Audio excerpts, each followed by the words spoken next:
Good afternoon and welcome to the CAT4 Parent Workshop based on your child's recent CAT4 assessments that they've sat during the autumn term. My name's Abi Beckett and I'm the Assistant Head of Academics here at Akeley Wood Junior School. Based on your feedback from the parents' evenings and the questionnaire completed on the CAT4 assessments, I'm hoping that I'm able to provide you with greater understanding of the CAT4 assessments and what that entails for your child and what we do with that in school. So CAT4 stands for the Cognitive Abilities Test 4th edition, and it tests various batteries or categories of your child's potential and ability.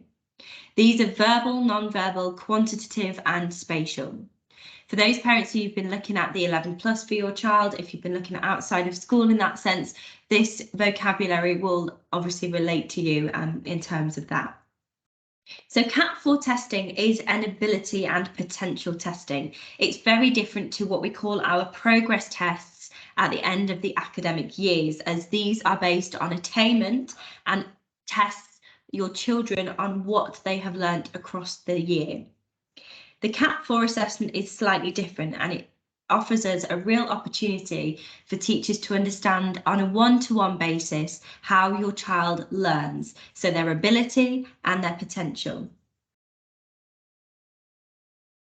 Throughout these various batteries, we are provided with a standardised age score, and this allows us to compare against children of the same age at that same point in their learning within the UK nationally and within the demographics of our Cognita schools group as well. I'm going to show you a couple of slides that have some examples based on each of the batteries. So here we're starting with verbal reasoning. In the verbal classification test, the questions present 3 words that are similar in one way. And this is mainly about thinking with words. It doesn't rely too heavily on knowledge of vocabulary. However, it can show sometimes a possible gap in reading skills. Lots of this is based a little bit on grammar. However, again, as what I mentioned, this isn't about what your child has learned in the previous year. This is about their academic potential and ability and a real accurate snapshot of where your child is right now and what strategies we can use in school to help them on a personalised basis make as much progress as they possibly can whilst they are in their year group. So if you have a look at the bottom here, we have some examples that are shared and explaining the questions and the choices that the children can make. Now, obviously, these CAT4 assessments will be tailored to each year group. So from year 2 to year 6 this year, our children have sat the CAT4 assessment. This means that we have some data that we can make a comparison against. So we're able to look at progress within a standardised age score that we can compare the beginning of the academic year of your child's potential and their ability, and then at the end of the academic year with their progress test in English, maths, and this year will also be science for specific year groups. This is really useful information to us as we're able to identify where we could have certain strategies for learning, where we can have potential team teaching across the school as well, and develop subject knowledge of teachers as well. I can move on to the next slide. We have quantitative. And quantitative reasoning is all about basic arithmetic. And unlike the verbal reasoning battery, this one here requires an element of basic arithmetic. It's what we would call mental maths when we were younger. So fluency in maths is really super important. That's about learning methods, learning concepts, and how the children can apply those to various both visual and practical maths questions. Some might be a problem, some might be patterns, and noticing those. Here it mentions about identifying and being aware of numerical relationships. So for example, 7 might be twice 3 plus 1 or 4 times 2 minus 1. So the children recognising that and understanding number. And that's really important in school. This year particularly, we have prioritised the curriculum, particularly in maths, where we are able to strategically plan ahead for any gaps that the children have brought to the next year group, in order to ensure that they have a full understanding and they're secure in their learning and feel confident when answering these questions too. We also have non-verbal reasoning here. So we have some shapes at the bottom, varying shapes, and I'll be able to share with you an example of a test that the children will be sitting so that you're able to see that in real time as well. So this one here for non-verbal reasoning, we are looking at shapes. They might have some of their reasoning skills or non-verbal bias, for example. If a child has English as their additional language, this may be where they have a real strength. So you can see here, test the underlying reasoning and processes, identifies similarities and differences between shapes, between different kind of patterns as well, and what they notice. The ability to form representations of shapes is only involved at a low level. So it's really, really good that the children recognise that in terms of their learning, what they've used before. They might be able to draw on that knowledge, but actually the application of that just means that they're able to share what they've already learned. So the questions are straightforward in some senses, but also require the children to really think in an open-minded way.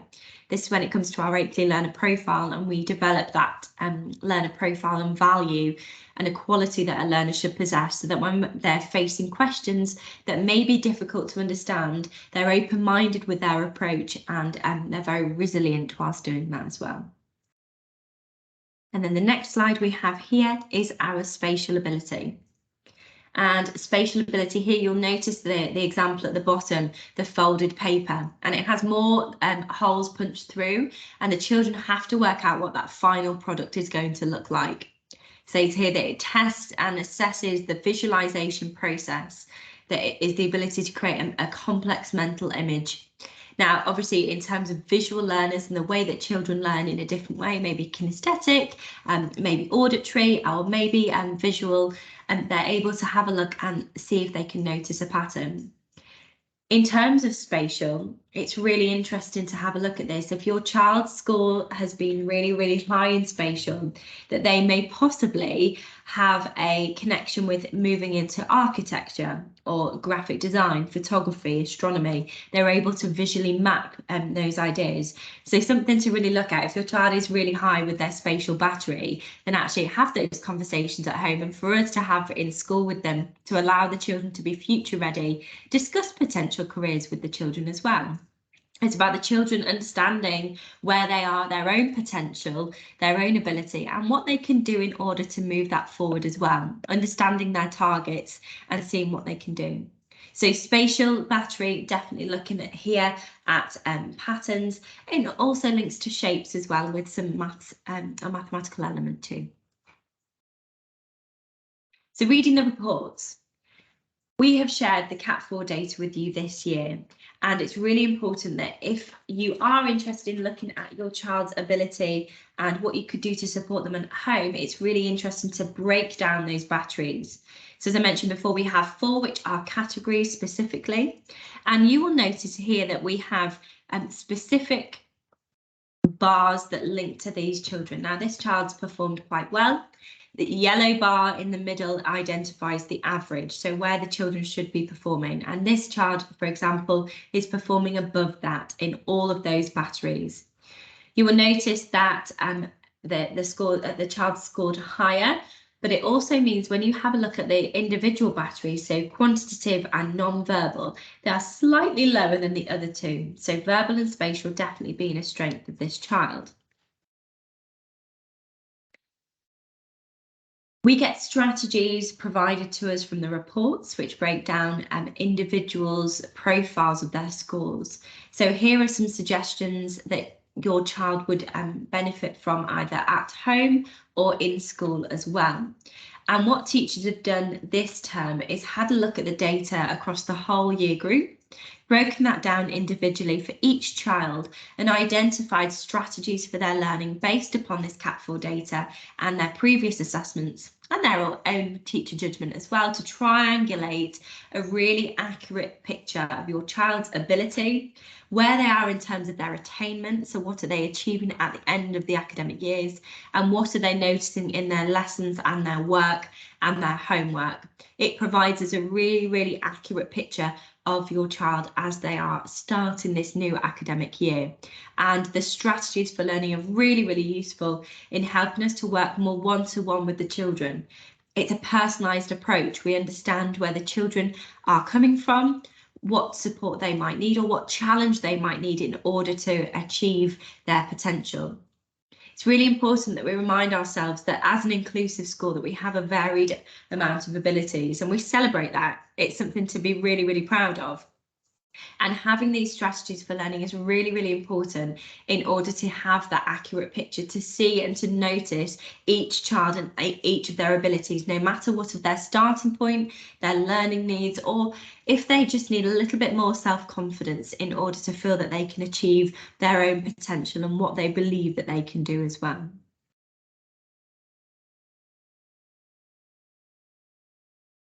This is a possible scenario that we can have a look at here. So this child has performed below that yellow band. So the yellow band is your average again. We could suggest possibly that this child has English as an additional language. They may have an issue with their verbal, and does that affect his or her attainment when we're looking at our progress tests at the end of the academic year? Have we noticed in terms of spatial that they might have some development issues when it comes to PE, games, out in forest school, or when they're moving around the school? Are they struggling with their balance? Those kinds of things. And it's something to really work on as a whole school. We're taking that approach to be looking at these CAT4 assessment and the data, and what are we doing about it? So this represents the child that is working below in terms of their ability. So their ability and their potential might be slightly lower. Their quantitative is obviously just within that average band, which is great. And we have that potential to work with.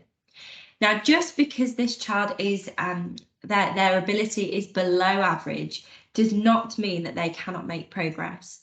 Something that we're really driving for strategically this year as a whole school is to ensure that every single child, regardless of their starting point, their learning need, their challenge or support that they need to have, they will all make excellent progress. And using this data is really important in order to help us map out and achieve that as well. So as teachers and phase leaders, we would have a look and see what support we could implement into the classroom in order to support this child. Just because this is the kind of identification of a child's ability or potential doesn't necessarily mean that this is their ceiling, that they can't achieve above that. Absolutely not. This is something where we will try and put in place as much support, as much intervention or booster groups, quality first teaching and one-to-one support during lessons in order for them to achieve as much as they possibly can, and back again at that progress that is so important. And through parents' evenings, through regular reporting to you, with their teachers, the teachers can provide recommendations to you as parents and carers to see what you can implement at home in order to support the children and or your child. I'm going to skip across to this perspective just for a moment, to the teacher perspective. And this one is really, really interesting to have a look at.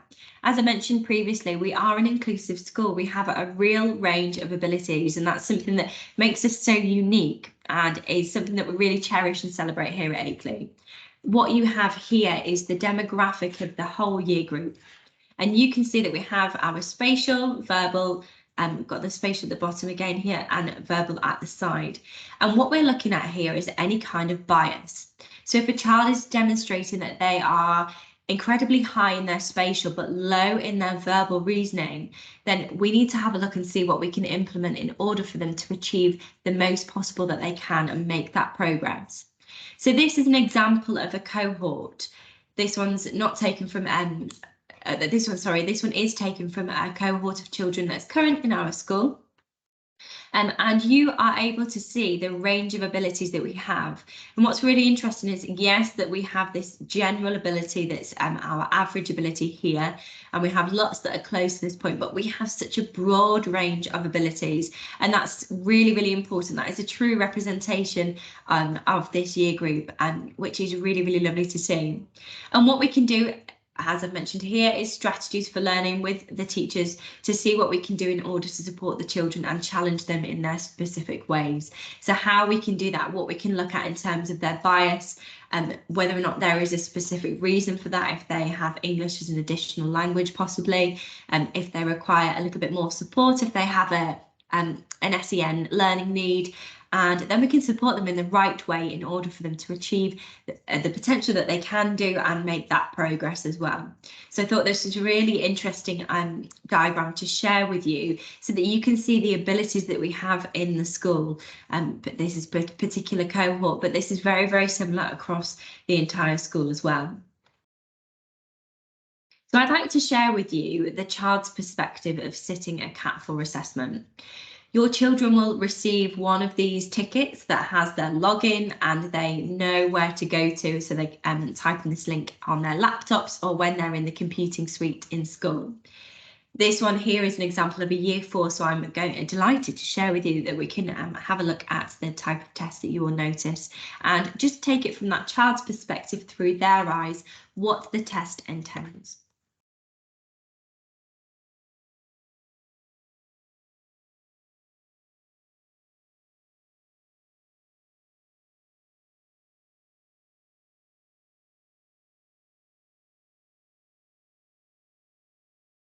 So when your child logs in with their login code, they will come to this home screen and you will see that we have 3 parts. I'm going to click Start Test here, and this will share with you exactly what the test entails. This is a digital test, and it's really, really useful for the children when they're using their laptops. They understand what that test format looks like. This is exactly the same format as our progress tests in English and maths that the children sit every academic year at the end of the year in June and July. And what's really useful is that in order to have the most out of the children, they are ready, they're comfortable, and they're happy with the formats, they understand what they've got to do. And that's explained to them really clearly with enough notice for the children so that they are prepared and they're ready, and they know that they can have the teachers to support them with as well. So if I click Start Test,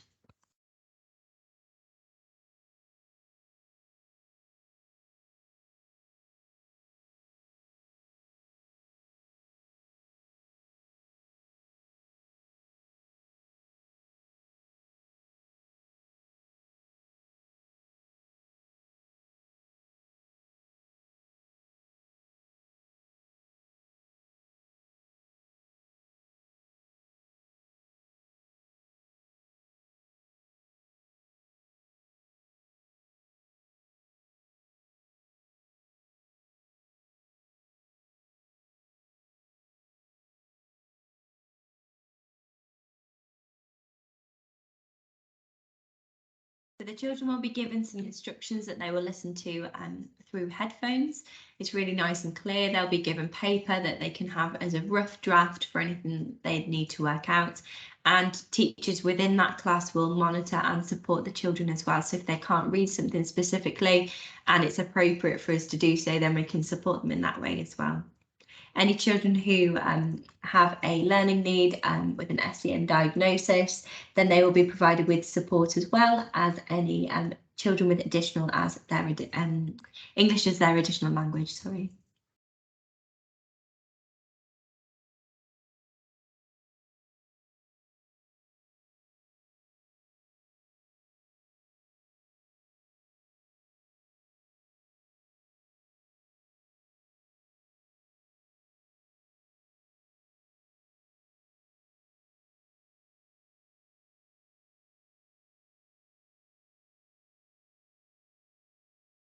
So you will notice here that the children are given 10 minutes in order to solve these problems.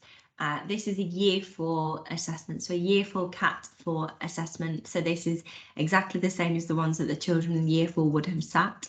And you will notice here that they have the counters at the bottom that they can work through and then go back to as well. So if they do finish before the 10 minutes time is up, then they are able to go back and check through their answers really super clearly, just to make sure that they've managed to solve all of them, or they've made a really good guess as well if they can. And this is when what I said about the Akeley learner profile and ensuring that they are open-minded with their approach. They read the questions carefully, they have a look and see what and spot that pattern. And this is when it links to a variety of different batteries and are connected. So in terms of their spatial, maybe their quantitative as well, if we're looking at numerical patterns too. And this builds on their knowledge that they've had for every single year group. However, again, as I mentioned, that it is just an ability test and not an attainment test. So this isn't testing your children on what they know, it's what they may be able to achieve. So if you can see, you can click on the questions. So following the pattern and go through. So we can click next. Just to share with you some examples of what your child will be sitting. And obviously this is dependent on each year group. So this is year 4's CAT4 parent, CAT4 assessment. And each year group will have something different. For some children, this might seem as quite a challenge. And it's all about developing that resilience with them to just have a go and see how we get on and answer every question as possible. We have a breakdown within the teacher report where we get the amount of questions that the children have attempted, and that's really important that the children are able to at least try and attempt all questions, because if they don't, then we're not getting a true kind of accurate picture of their ability. So it's really important as teachers, we go around and double check that the children have answered as many as they can. Obviously, within the time limit of this, there are some children that might struggle as they go through, and it's just about learning how to manage that time and their time effectively in assessment as well. We prepare the children in terms of assessments across the whole year. So we sit a variety of different assessments. Some of them are end of year assessments, so they are testing the children on their knowledge from across the whole year. Some year groups decide to do internally assessments, so maths assessments, and we also do spelling and reading assessments as well. So the children are used to having that time limit, because as they move through the school, move up to the senior school, that at least they have the understanding of what test conditions are like and how it is important to be sitting that test really quietly, really carefully. They feel comfortable, they're happy, and they know that they've got to work to a certain time limit. I'm hoping that as I'm clicking along these questions, you're able to see the kinds of context that you have and your children will be asked to complete. And hopefully that you understand these patterns as well. It's always useful to find specifically, if you understand those questions as well, to have that conversation with your children at home to see. And again, as I've reiterated before, this is for a child of year 4 age. I'm going to quick click through.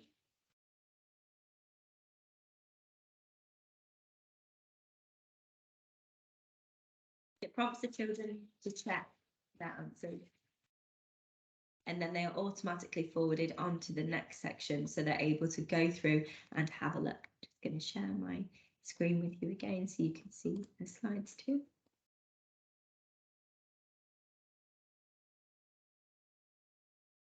So in terms of reporting and what we are able to provide you, your parent report that you had received gave you the bars of progress, which are here. And that showed you that average bar of progress, a bar where your child's potential and ability lies.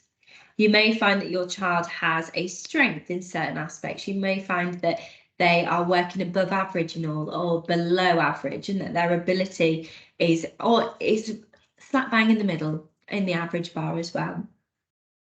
And it's really important that maybe you have that conversation with your children to see what they find most difficult in school. Do they find writing more difficult or gathering an idea?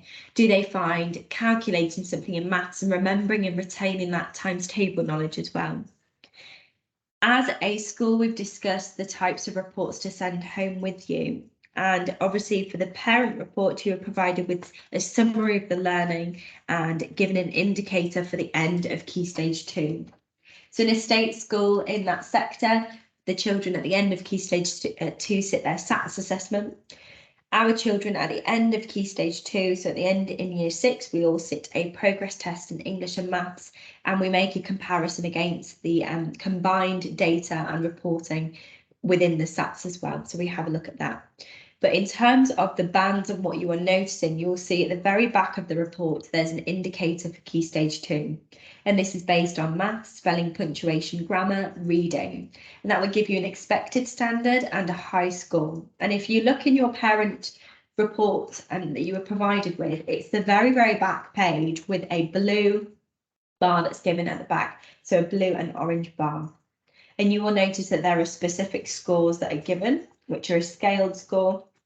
And these are potential indicators. So this isn't a guarantee that your child working at this rate, working at this level, receiving their amount of support, that they are definitely going to achieve this. This is just an indicator based on the data. And the more regularly we assess the children in these ways, we're able to provide and establish a really accurate picture of where your children are as well. The feedback that we've had based on the CAT4 assessments and the reporting to you has been possibly having a personalised comment from the teachers based on this. And this is something that we are looking into as a whole school as well. It's really important that as senior leaders, we are transparent with our vision and what we're trying to achieve for the school. And academically, being able to share this information with you has been really, really great. And I hope that through looking at this and through breaking down the CAT4 assessments, that it gives you a little bit of an idea on what types of things your child is tested on, what it actually means, and that, again, reiterating that the CAT4 assessment is an ability assessment. It demonstrates your child's ability and potential in certain aspects of their batteries, their verbal, quantitative, non-verbal and spatial. For their attainment purposes, to look back and measure progress, we will be sitting the progress test in English, maths and sciences for some year groups, but English and maths is from year 1 up to year 6. So we get a really, really accurate picture from start to finish at the beginning and at the end of the academic year, making that excellent progress that we are hoping to achieve. Now, in terms of the standardised age scores, we have a breakdown of scores that we can provide to you. Now, if you would like to discuss this further, or if you would like to have a chat with your child's teacher about the standardised age score and where your child is sitting, then I'm hoping that at Parents' Evening they were able to provide you with this information. If we were saying our standardised age score is generally around 100 standardised age score, then please obviously have a conversation with the child's teacher just to see whether or not your child is where they should be, if you've had a conversation with them to see what support they can receive at that point as well. I'm hoping that by going through this information, it's provided you with a little bit more of an insight into what your child sits when they look at a CAT4 assessment, and also from a teacher's perspective, what we do with the data. So we don't want to test the children for the sake of testing. We want to test the children to see their academic potential, how we can support them with their learning, what strategies we can put in place to ensure that they are making the best possible progress that they are during the academic year with their current teacher. Thank you so much for listening. If you do have any queries, then please do not hesitate to contact me, or if you'd be so kind to provide any feedback on the session or any questions that you have, queries in terms of the CAT4 data, or any feedback generally from the Parents' Evening or the Parent Workshop just held, then please send me an email and I can get back to you on those things. It's really important that as leaders we are able to take on board that feedback to see what we can do in order to improve the school academically as well. Thank you so much for your time. I really appreciate it.